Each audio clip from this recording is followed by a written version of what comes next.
The following was recorded in front of a live studio audience at the Studio 21 Podcast Cafe. This is the United Podcast Network. The following program is closed captioned for the thinking impaired. By tomorrow, I will rule the world! You think he's gone? He's not gone. That's the whole point. He's never gone. Is this some radical new therapy? You see? Well, I must have not been paying attention when you were just talking to me. Do you think that you could repeat the question? I am catching up, Mr. And I'll Jonathan. listen more attentively. I am catching up. There must have been something in all of Paul's so frazzled he's not making his silly noises today. This is going to be My mouth is full. Oh, let's eat my cookies. How dare you. Alrighty.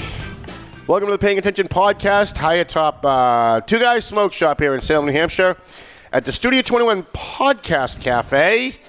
And we do this little shindig here every Thursday at 2 o'clock. I want to thank everybody who downloads us on iHeartRadio and iTunes and Spreaker and Podbean and Spotify and all that happy stuff. I don't even know what half of that is, but that's what I'm told to say.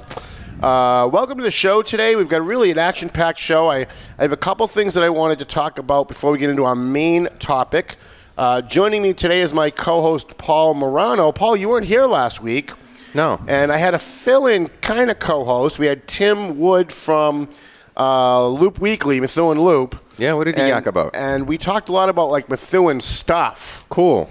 And I like the feel. I like the feel of having him here. So we might ask him back again. Well, how did you think about? I thought the two of you had a great chemistry. I love the fact that sometimes you agreed and sometimes you agreed with a but, and sometimes you flat out just weren't digging what each other were saying. But there was a level of respect. You could tell that you guys have a history together. It was good. The only thing that drives me nuts about him, and as we become more friends, I'll be able to break his balls more about it.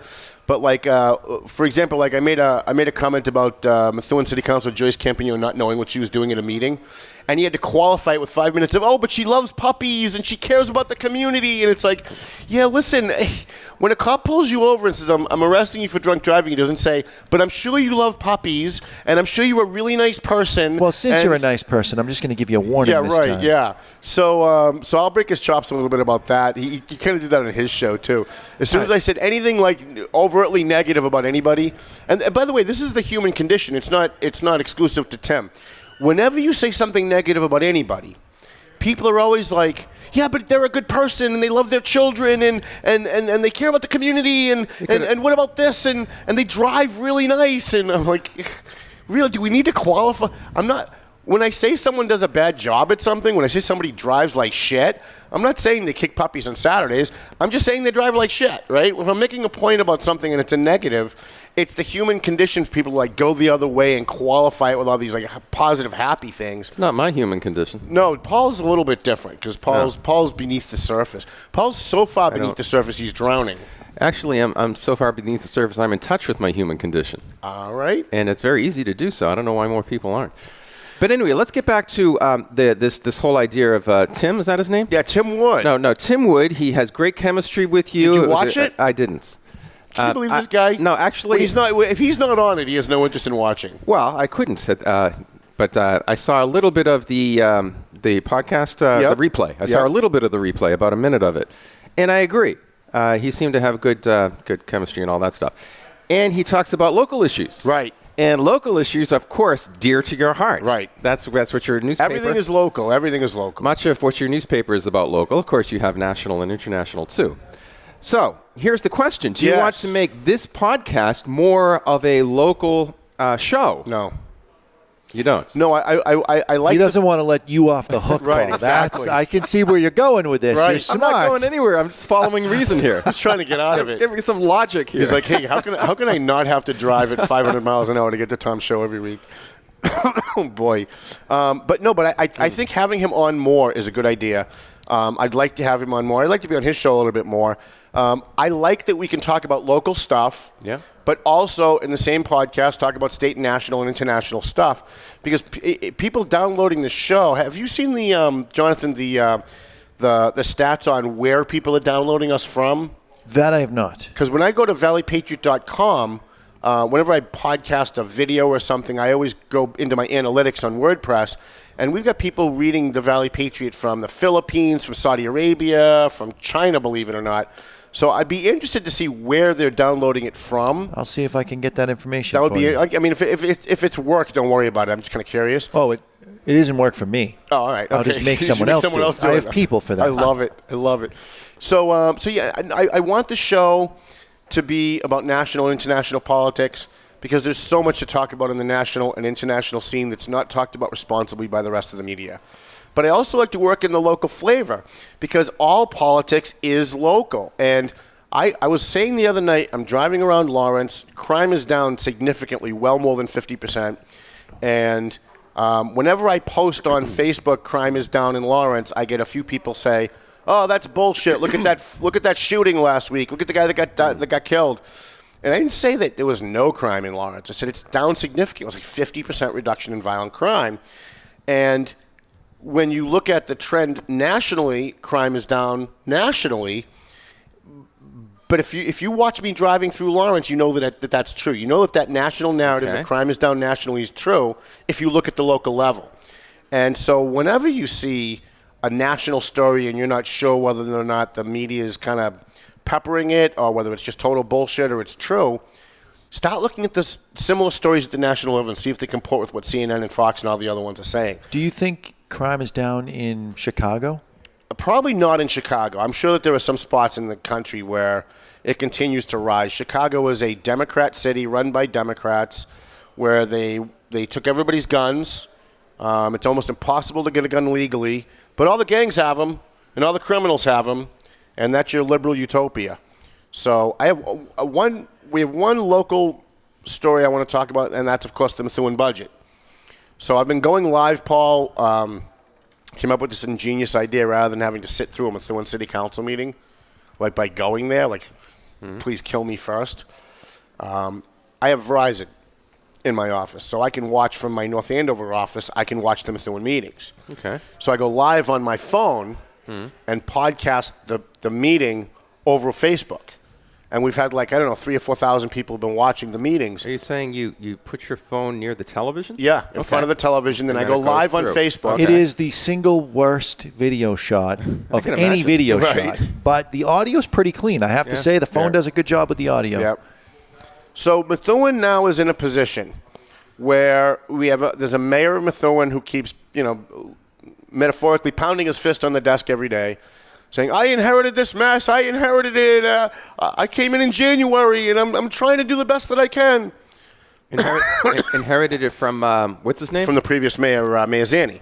Oh, Mayor Zanni. Okay. Has the Methuen budget passed yet? No. So last night they were supposed to take a vote on the budget, and of course the mayor wasn't ready. School department wasn't ready. Police department's not ready. Nobody's ready. They've had since January. This should have been the number one priority of every single elected official, and I'm not just picking on the mayor, all of them. This should have been their number one friggin' priority since January. Every waking moment should have been spent trying to make sure that this budget was right. And here we are, 2 or 3 days from the beginning of the fiscal year, and they can't get their act together. And they can't get their act together because the schools, the superintendent, pulled a bonehead move and decided that she was going to send pink slips to 50 teachers. Because what that does is it causes panic, right? There's at least a couple of $1 million in raises that they're giving out in the school department budget this year, even with the layoffs, right? She's not cutting administrators. She's not cutting high-priced administrators.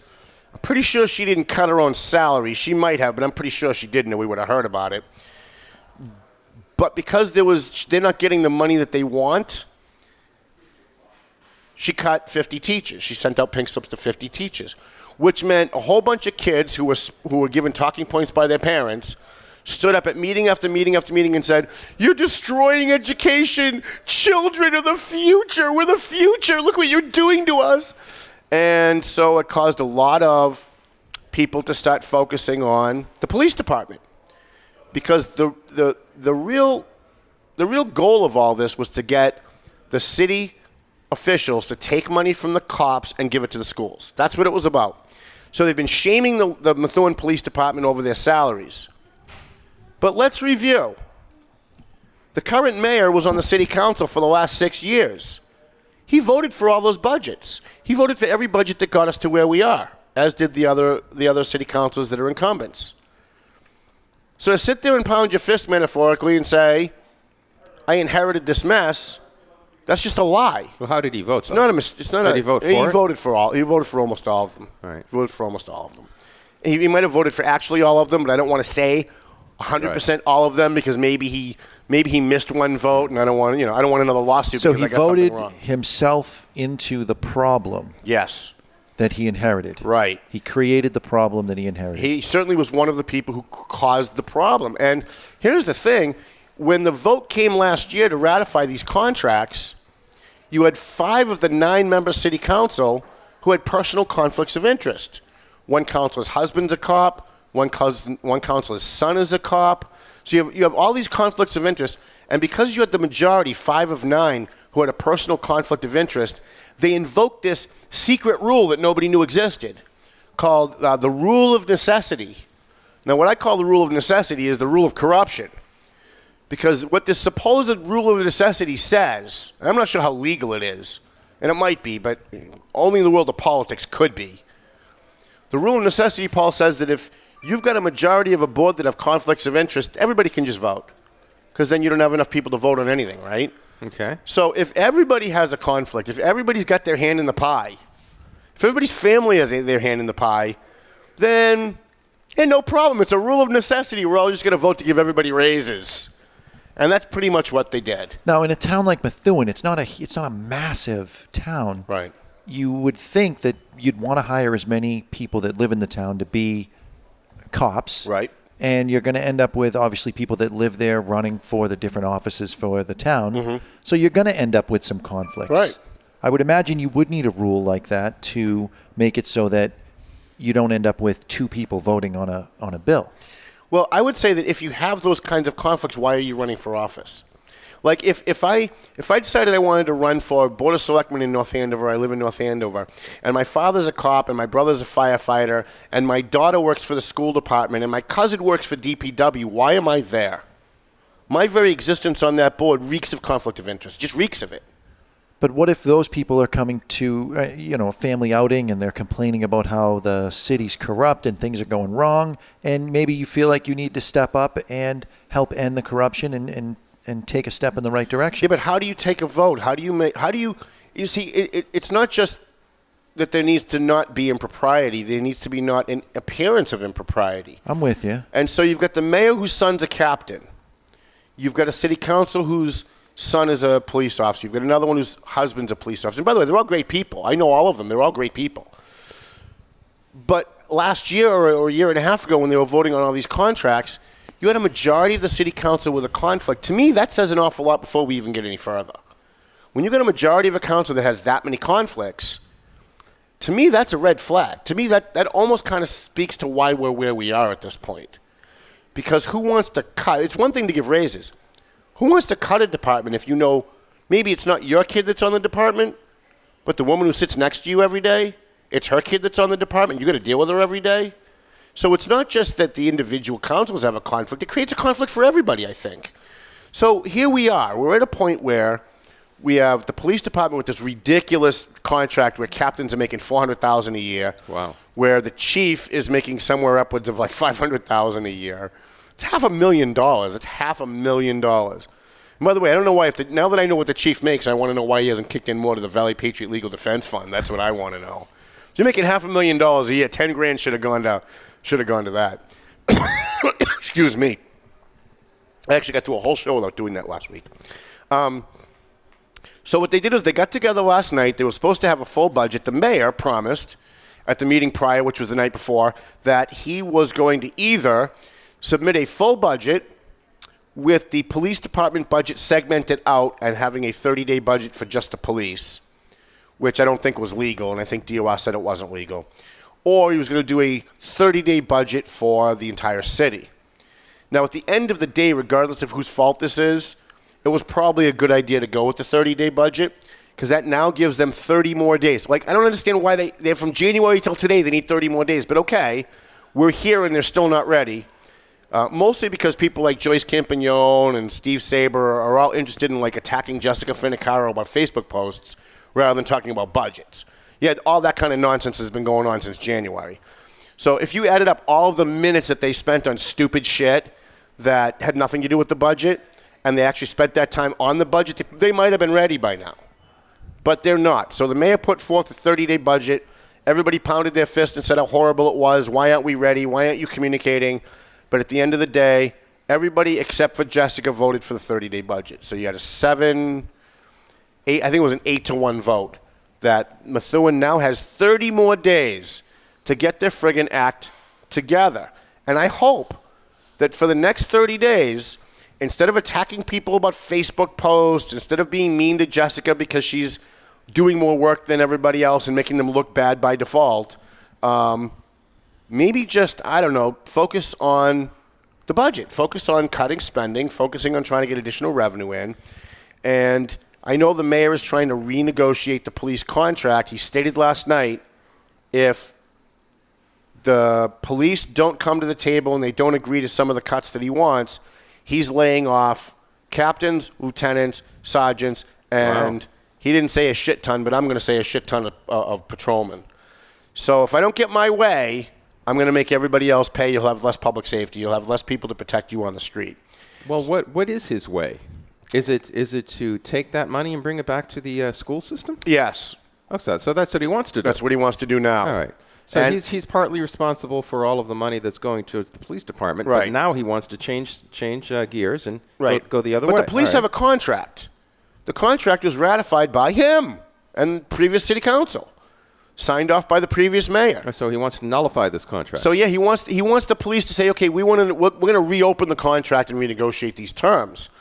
And my understanding is that the police at several points have said, yeah, we're willing to do that, depending on what you want to cut, but we're willing to sit down and negotiate. And apparently it hasn't gone. And the mayor is saying, well, if we can't do it my way, then all of these job cuts will have to happen. Right. So that's where we are with the Methuen budget. I think that there have been some shining stars that have come out of this. I think Eunice Ziegler has come out as probably one of the most responsible, most reflective, and least grandstanding of all the counselors. I think she's done, and she's a freshman. I supported Eunice. I had no idea how good she'd be. Now I'm really glad that I supported her. I think she's doing an amazing job. And I think Jen Kinnan is doing a good job running these meetings. I think she's trying very hard to keep civility. What I don't like is when Jessica made a statement yesterday that she'd been threatened at the meetings and that she keeps getting personally attacked. And I will say Jen does allow it, and she shouldn't. When Jess said, I've been threatened, Jen Kinnan started gaveling her out of order and saying, you haven't been threatened now. Don't be saying that. You haven't been threatened. Well, guess what? She has been threatened. She hasn't been threatened physically, but at least one city councilor went over to her after a meeting, and I know because somebody was there rolling tape for me, and said something to the effect of, well, if you don't do this my way, I'm going to file a complaint against you with the Secretary of State's office because you did X, Y, and Z, and I don't think you should have done that. So that's a threat. I'm sorry. That really is a threat. What do they have against Jessica? What's the problem? The problem is, and Joyce Campagnon is probably the worst offender of this. Jessica starts talking. Someone has whispered into Joyce's ear. I'm not going to say which mayor I think that might be, but I think somebody, in my opinion, has been whispering into Joyce's ear. Is there more than one Jessica. Mayor? Yeah, there's one mayor. There's only one? Yeah. Okay, just checking.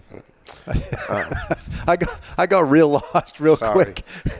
I'm trying to say it without saying it. But I think somebody's been whispering in Joyce's ear. And so Joyce went off on a 10-minute tangent the other night that a fellow counselor posted something on Facebook and it was totally untrue. And we can't be having this. And she's yelling and screaming about how irresponsible this is. And then admits 5 minutes later she didn't even read it. She admits she didn't even read it. I don't even have Facebook, she says. I didn't even read it. But people were calling me and telling me what it said. And it's like, okay, so somebody called you and told you that Barack Obama was still president, and you didn't bother to check? She could learn a lot from Ronald Reagan. I would say so. And by the way, I love Joyce, but she's like 185 years old. She's been on the city council, then the school committee, then back to the city council, then back to the school committee since I was in diapers. And if you don't know how to comport yourself at this point in your political career, maybe it's time to, like, I don't know, retire and go to the Bahamas, maybe. Look, I like Joyce, and I hate to sound like Tim Wood with all the qualifiers about what a nice person she is, because she is, but that's not relevant to this. She sits there at those meetings, and as soon as Jessica starts talking, she's rolling her eyes. She's giving a... and you can hear it in the microphone. And it's because Jessica is asking real questions. Yeah, right? Jessica's asking real questions. She's doing real work. And she said last night, I'm not voting for this 112 budget because I just got it an hour ago and I haven't had a chance to read it. Now, maybe the other councilors had a chance to read it, and I'm not going to cast any aspersions on anybody that voted yes on that 112 budget. But Jessica said, I haven't had a chance to read it, so she said, I'm voting no. How do I vote on something I haven't read? It's a good call. I think that's responsible. And if other councilors have had a chance to read it and they want to vote yes, that's fine. But we're at a point now where all of the cuts that they made in the Methuen budget over the last 3 weeks, painstakingly going line by line, are all out the window now. Now we're on a 30-day budget, and the mayor's going to come and present a brand new budget in 30 days, which means they're going to have to start the whole process all over again. So this 30 days might end up being 60 days, might end up being 90 days. And so Methuen's just got a shit show going on, and it doesn't matter to me who I like, who I don't like, who's a nice person, who's not a nice person. They all bear responsibility, especially the incumbents that have returned from last year, especially the mayor who was a city councilor. They all bear responsibility, and pointing the fingers at anybody else and crying that you inherited the problem only shows that you're part of the problem in my view, Paul. And that's all I have from the phone. Yeah, it sounds like a town in flux right now. Might be an understatement there. If you were to, just really quickly, if you were to predict how this gets resolved, say it's 90 days from now, what do you see? I see them passing a budget. I see them having to borrow $4 to $10 million to pass that budget. And I see the state coming in within a year, maybe two, but probably not, and having a fiscal control board and a fiscal oversight board. What we need, and I think even Tim agreed to this last week, what we need is an investigation as to how we got here. How is it that we got to a place where captains are making $400,000 friggin' dollars a year? Like, doesn't the president only make $350,000? Like, what does the president make, right? Are you sure it's $400,000? $400,000, yeah. I'm lowballing it. It's actually like $435 or $485. It does seem excessive. Yeah. What does the equivalent in Lawrence make? A captain in Lawrence probably makes somewhere around $60,000 or $70,000. Really? Maybe, yeah. Wow, what a difference. Yeah. I think the chief in Lawrence might be making $130,000 somewhere in that neighborhood, right? So I mean, the head of Secret Service isn't making this kind of money. And because everybody knows everybody and it's a small town. Look, we've seen this movie before. I've said it many times, Paul, even when we were back on actual radio. We've seen this movie before. It's called Lawrence, 1985. When everybody on the council had a brother that was a firefighter and a DPW person and everything. And everybody was making backroom deals. And everybody was making sure that their person wasn't getting cut. Everybody was making sure that little provisions were stuck in the budget so if something got cut, they could move things around to take care of certain people. And here we are. And look at how it ended up in Lawrence. Folks, if you live in Methuen, that's where you're headed. Take it from someone who sat on the Lawrence School Committee. Take it from someone that's been involved in Lawrence politics since 1985. You guys are on the exact same trajectory because your elected officials are doing the same stupid shit.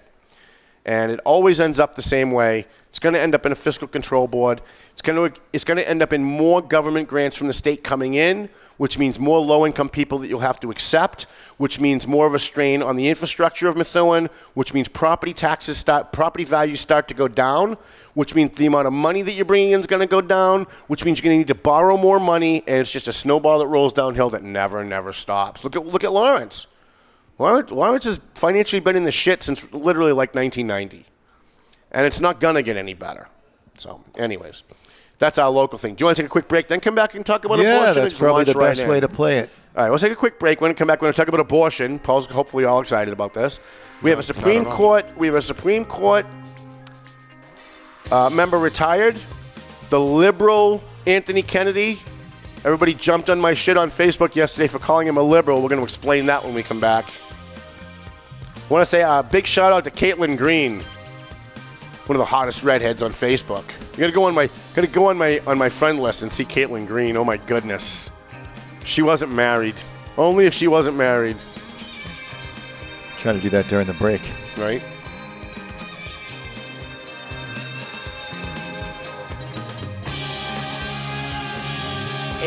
Auto Body. We got our friend Angelo over there. Angelo Memolo over there. He does great work on your car. So if you got a ding in your car, somebody hit you, you got a mechanical problem, you bring it to A&M Auto. He's on South Broadway in Lawrence on Inman Street. Angelo will take care of you. So what's the address there? 341 South Broadway, Lawrence, Massachusetts. Then we got Joe Zingales, Rosanna Zingales-Lopez from Century 21. They have been with us from the very first edition of the Valley Patriot. They've been with us from the very first Paying Attention show, which was in 1999, back when he was Remax. He's not Remax anymore. Now he's Century 21, Team Zingales. And they sponsor our bash. They gave a $1,000 scholarship this year. They gave a $2,000 scholarship last year. And that money comes right out of their pocket. That's not like they're collecting money from other people and just using it like I do. They actually took money out of their pocket. So I don't know why these guys love me so much. I really don't. But Twin Lights, let me tell you how dedicated I am to helping my sponsors. The guys at Twin Lights Security needed an extra security guy to do private investigations and to do security for a certain thing in Boston. And they posted it on my page and asked if it was okay if they could use my page to solicit hiring people. And I said, you know what? As busy as I am, these guys sponsor the show. They sponsor the Valley Patriot. They give us $1,000 for the bash. I'm going to go work for these guys. So I called up Pat McLaughlin and I said, look, you help us every single time we need something. Whenever I put out a call, you're there. If you need an extra person and you're short, I'll take the night off and I'll come work for you. And so I have been. I've been doing some work for them because they're helping us. And so there's no reason why I shouldn't be able to find a way to help them in the meantime. So if you need security or if you're getting divorced and you need a private investigator, if you have a business and you need a private investigator or security, you want to call Twin Lights Security. They're based out of Gloucester, but they're very local. If while I'm driving around Lawrence, I get shot and killed, make sure you get my body to Perez Funeral Home because we do business with the people who do business with us. And he's on South Broadway with it's the old Scott Funeral Home. If you're an old-time Lawrence resident, it's the old Scott Funeral Home on South Broadway. Perez Funeral Home at 298 South Broadway in Lawrence. They do crematory services. They do all the stuff that they're supposed to do, right? And Mike's a big fan of the show. He followed us when we go live.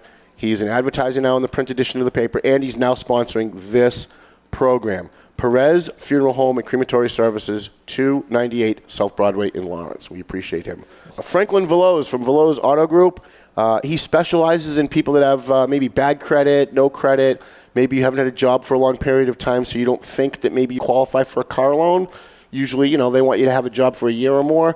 He specializes in getting people who have bad credit or no credit or maybe spotty credit, getting them into a used car. He used to work for Charlie Dare's Commonwealth Motors for a long, long time, so he knows his stuff.